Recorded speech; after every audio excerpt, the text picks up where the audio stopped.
Breaking news చూస్తున్నాం. విజయనగరం జిల్లాలో ఉగ్రవాద కుట్రకు సంబంధించిన కేసు దేశవ్యాప్తంగా సంచలనంగా మారుతుంది. ఈ కేసులో ఇద్దరు ప్రధాన నిందితులు సిరాజ్ ఉర్ రెహమాన్ సయ్యద్ సమీర్లను పోలీసులు అరెస్ట్ చేశారు. కాగా ఏపీలో వీరిని పోలీసులు విచారిస్తున్నారు. అయితే గత 4 రోజులుగా నిందితులను పోలీసులు విచారిస్తూ ఉండగా విస్తుపోయే నిజాలు వెలుగులోకి వస్తున్నాయి. ఏపీలోని పలు ప్రాంతాల్లో బీభత్సం సృష్టించేందుకు సిరాజ్ అనేక ప్లాన్లు వేసినట్లుగా తెలిసింది. ఈ కేసు దర్యాప్తు ఆంధ్రప్రదేశ్, తెలంగాణ పోలీసుల సంయుక్త ఆపరేషన్ ద్వారా జరిగింది. అయితే ఇందులో జాతీయ దర్యాప్తు సంస్థ కూడా పాల్గొంది.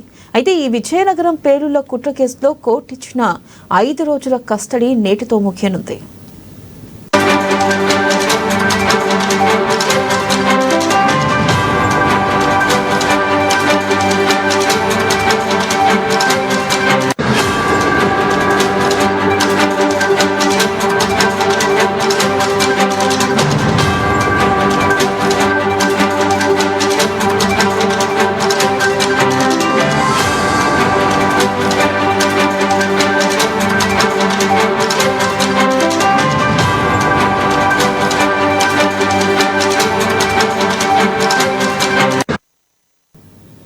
బ్రేకింగ్ న్యూస్ చూస్తున్నాం. విజయనగరం జిల్లాలో ఉగ్రవాద కుట్రకు సంబంధించిన కేసు దేశవ్యాప్తంగా సంచలనంగా మారుతుంది. ఈ కేసులో ఇద్దరు ప్రధాన నిందితులు సిరాజ్ ఉర్ రెహమాన్ సయ్యద్ సమీర్లను పోలీసులు అరెస్ట్ చేశారు. కాగా ఏపీలో వీరిని పోలీసులు విచారిస్తున్నారు. దీనిపై మరింత సమాచారాన్ని మా ప్రతినిధి రాఘవ అందిస్తారు. రాఘవ, చెప్పండి, అసలు ఈ విచారణలో వారు ఏం చెప్పారు, అలాగే ఎక్కడెక్కడ పేలుళ్లకి సిద్ధమయ్యారు, అప్డేట్స్ ఏంటి?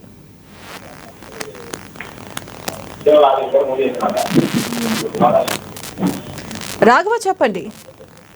Thank you vanilla. విజయనగరం ఉగ్రవాద పేలుళ్ల కుట్ర కేసులో విచారణ కొనసాగింది. నిన్నటితో విచారణ కూడా ముగిసిందని చెప్పుకోవచ్చు. అయితే ఈ రోజు సాయంత్రం కోర్టులో సబ్మిట్ చేయొచ్చు.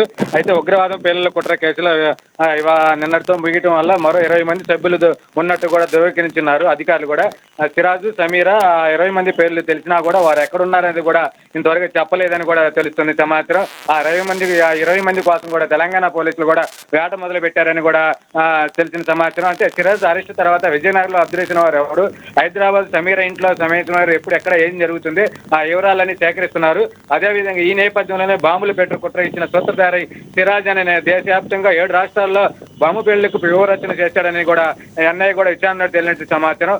ఉగ్రవాదం, భావజాలం, పేలుడు పదార్థాలు కలిగిన హైదరాబాద్ చెందిన సమీరా విజయనగరం జిల్లాకి అబాద్ వీధికి చెందిన సిరాజ్ ఉరాఫ్ రెహమాన్ ఈ నెల 16న ఇంటెలిజెన్స్ అధికారులు కూడా అరెస్ట్ చేసిన విషయం తెలిసిందే. కోర్టు ఆదేశాల మేరకు వీరిద్దరిని వారం రోజులు పోలీసులు కస్టడీ తీసుకున్నారని, అయితే ఈ కస్టడీలో కూడా విజయనగరం పోలీస్ ట్రైనింగ్ కాలేజీలో ఎన్ఐ స్థానిక పోలీసు అధికారులు కూడా విచారణ చేపట్టడం జరిగింది. అయితే గత 3 రోజులుగా నోరు విప్పిన సమీరా సోమవారం ఒక్కరోజే పలు విషయాలు కూడా బహిర్గతం చేసినట్టు కూడా సమాచారం.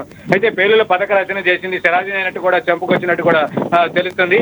అయితే అదే విధంగా అహీం గ్రూప్ కూడా అడ్మిన్ కూడా సిరాజ్ అని కూడా అతనితో పాటు మరో 20 మంది కూడా క్రియాశీలక సభ్యులు కూడా ఉన్నారనేది కూడా సమీరా కూడా చెప్పినట్టు కూడా సిరాజ్ కూడా చెప్పినట్టు కూడా తెలుస్తుంది. సౌదీలో పూర్తి స్థాయిలో శిక్షణ పొందిన సిరాజ్ హైదరాబాద్ లో ఉంటూ తరచూ సౌదీతో పాటు ఉమెన్ దేశాలకు కూడా వెళ్ళినట్టు ఎన్ఐ గుర్తించింది. ఇప్పటికే వరంగల్ చెందిన ఫర్హానా, ఢిల్లీకి చెందిన బాదర్, సౌదీకి చెందిన ఇమ్రాన్ తో ఫిలాఖత్ అయి పాకిస్తాన్కి చెందిన ముస్లిం సంస్థతో టైప్ అయినట్టు కూడా సమాచారం. ఇవన్నీ రాజ్యాలు కూడా రాబడినట్టు తెలుస్తుంది. హైమ్ గ్రూప్ ద్వారా ఆ సంస్థ సిరాజ్ సంప్రదింపులు జరిపినట్టు కూడా తెలుస్తుంది శ్రీలత.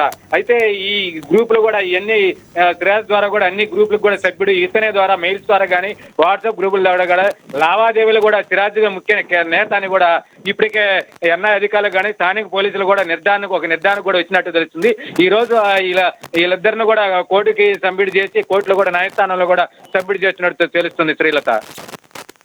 Thank you Raghava.